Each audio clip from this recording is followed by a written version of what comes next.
It seems to me that deciding what key to do the song in is a big issue that a lot of worship leaders really struggle with. I'm part of a worship leaders group on Facebook, and that's a question that gets asked all the time. What key would you do this song in? And that kind of thing over and over and over again. I just see it so often. I get asked that question as I travel. And there are some practical guidelines that will make a difference in helping you determine the correct key for a song, or even whether you should do the song at all. And so I'm going to just let some people talk to you today and address that whole idea of what key to put the song in to make it accessible for the congregation.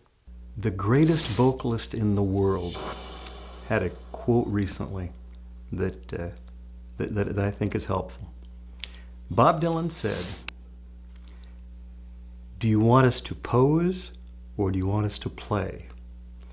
And I think that if we could gather all the congregations in the world and have them ask worship leaders one question, they would ask worship leaders, "Do you want us to pose or do you want us to play?" The congregations are willing to come and pose as an audience. They're glad to do that, especially if we make songs that are impossible for them to sing. They're glad to be an audience, but they're posing. What they really are is a royal, heavenly choir that's come to worship God. And if we bring them songs they can't sing, then they won't sing. And they'd much rather play, but they'll pose if we ask them to. And that's how we ask them. We ask them to pose by giving them songs they either don't know or are impossible for them to sing. I think a couple of factors come into play. One, I think that a worship team or a worship leader has to know what works best for them, what works best for the team.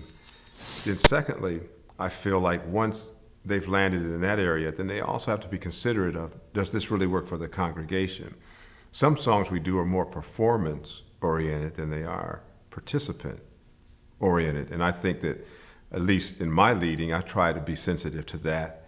And I may try to rehearse a song in a couple of different keys. And then once I do it with the congregation, if I can sense that it is inviting for them, it's comfortable for them, then I know it's fine. But if I don't get that sense, and for me it really is about the congregation being a part of the experience, then I'll probably change the key of the song to make it more comfortable for as many people as possible. I think if we're going to truly lead the people in worship, we need to be sensitive to what works best for them, and not just the worship leader or the worship team. There's a principle that's been around for probably 3,000 years in some language, but in English, it's people sing from C to shining C. They sing between the note C and the note C, and I don't know whether it's C2 to C3 or whatever it is, but there's that range that the human voice in a group just sounds good singing, and they're comfortable. They always have been.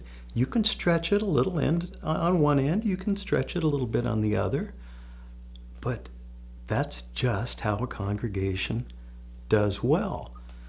If you want to see a master class of that principle taught, take 5 minutes and Google a Green Day concert in London of about 65,000 people. They had a camera on this enormous crowd, and they're playing the warm-up music for the band. And the warm-up song that they play is Bohemian Rhapsody by Queen. And 65,000 people begin to sing, "Any way the wind blows doesn't really matter." And it's amazing. And for 6 minutes, this congregation thundered out that whole song, word for word, note for note. Even some of Brian May's guitar leads, the crowd is singing. But I wish every worship leader would watch that video and go over to the keyboard and play the notes to that song and watch the range that the crowd is singing. It's amazing. It goes from C to shining C. It's a one beautiful clear octave. They swell at the right times. You can stretch them down a little lower, and they did. They have to on some of those low notes, a little bit on the high notes. But it's gorgeous. And when they get done with that 6 minutes, they're so proud of themselves. They cheer and they clap for themselves. But that's what a crowd singing looks like. And to me, I think if Freddie Mercury was able to do that, engage an entire crowd and he's not even alive anymore, for a group called Queen, how could we do less for the King of Kings and not try to create music that's accessible to a congregation? It seems like a small thing to ask. And altos and baritones, they sound great singing from C to C. There's no problem there. Tenors, sopranos, they sound great. Anybody can sing in that range. But holy cow, we do songs that have 2+ octave ranges. The challenge for me lately has been that it seems like artists are writing songs that don't give you a lot of room to negotiate the key, because they start very low and then they go very high. And so it used to be where maybe I could drop it 2 keys and it was really good for the congregation. Now it's becoming more and more of a challenge. So where I've landed with the whole key thing is if I can make it work where it's comfortable for people to sing along, I'm happy to do that and accommodate that. But there's some songs, frankly, we just don't have the vocalist to do it, and I don't feel like it's fair to put the congregation in a position where they have to try to sing something that it's just not within their ability to sing. So we will actually pass on that song. But what if it's a really cool song? So we will actually pass on that song.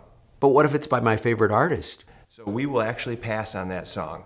But what if other churches are using it? So we will actually pass on that song. Okay, he really didn't say it 3 times. I'm just trying to drive home the point.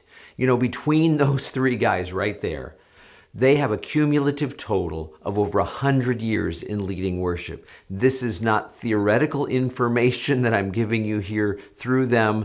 This is stuff that they have lived out, they understand fully, they've thought it through, and they've seen what works and doesn't work. And so I want to challenge you to really consider how you decide what songs you should use and how you should pitch them and all of that kind of thing so that they will actually work for a congregation. As a coach, I'm going to push you to think differently. I'm not going to just simply leave you where you're at. I want to force you to think differently than you have in the past. And so I'm going to encourage you, look at this.